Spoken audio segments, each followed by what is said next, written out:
né? Então, quando cheguei na preta, eu já sabia.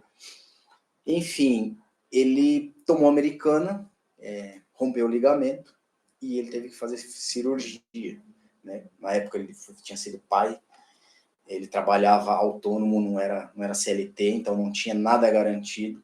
Se ele não trabalhasse, ele não tinha salário.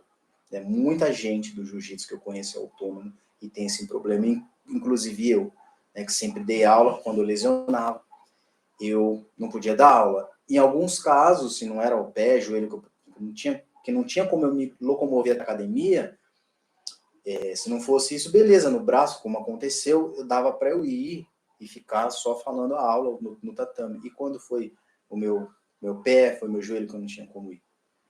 Entendeu? Então é bem complicado. E ele trabalhava autônomo, não dava aula, era outro ramo. Só que ele não teve como trabalhar, né? Porque teve que fazer cirurgia, operou. Eu me lembro, na época foi bem ruim para ele, né? Foi uma época bem ruim para ele. E o detalhe, né? Ele treinava por prazer, porque ele gosta. Né? Ele não dependia do jiu-jitsu para sobreviver, pelo contrário, era um hobby. Competiu algumas vezes por vontade mesmo, para sentir a adrenalina, a emoção.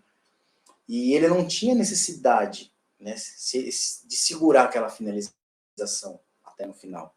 Não tinha porquê. Ele mesmo, depois que voltou a treinar, teve que fazer fisioterapia, teve um prejuízo, né? Fora o físico, mental, a evolução do treino, ele teve um prejuízo também financeiro, teve que fazer físio, enfim. E ele falou que foi uma lição para ele. Treino com ele até hoje, às vezes eu treino com ele, ele treina em outro lugar. É um cara duro, técnico, né? E ele falou, hoje eu tenho o meu limite. Tem lá o ritual que ele faz, né? Cada um chama de um jeito, o fortalecimento, o alongamento, a mobilidade lá dele, para blindar o corpo, para proteger de lesões.